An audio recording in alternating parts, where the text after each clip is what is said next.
Poa Kevo. Mwanangu toka nimefika hapa umeniita kabisa, ni afu wewe haupo sawa. Ni mtu wa kuwazawaza, ndio nimekuja hapa tumekaa, hauzungumzi au niambie kitu chochote. Nashindwa kuelewa kaka. Aisha anakukosesha furaha. Sasa Aisha anakukosesha furaha vipi tena? Kaingia kuna mahusiano wako? Ananitishia sana amani. Sana ananitishia amani. Yaani mpaka nashindwa kuelewa kwa nini. Yaani mtoto wa kike kwao amekutishia maisha mtoto wa kike? Hapana, unajua mpaka mwingine nawaza hivi nenda tu kwa mjumbe nikamshtaki. Maana imekuwa vikwazo vigumu sasa, ananiambia nitakupoteza. Kevo bwana rafiki yangu wewe, ni wewe mwanangu wewe.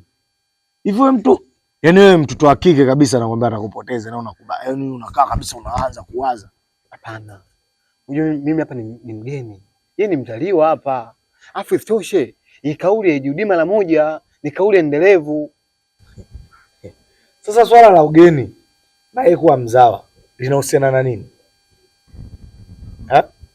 Hivyo vitu mbona havi make sense kabisa?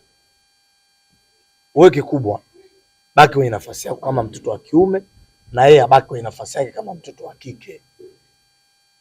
Kama hutojali, mimi nitalifanyia kazi.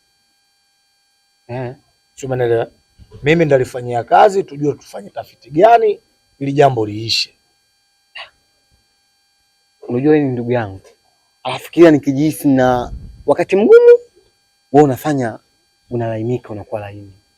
Unajua nilijikuta na mawazo sana, lakini sasa hivi nina furaha maisha. Kaka Oli niambia una mahusiano mapya. Umeelewa? Kaa kwenye mahusiano yako, fikiria mahusiano yako, simwazi sana yule atabaki kuwa mtoto wa kike tu. Mimi nitalifanyia kazi. Kama una jambo lingine zungumza, tupige story. Kama hamna tupige story tu za kawaida basi. Hapana.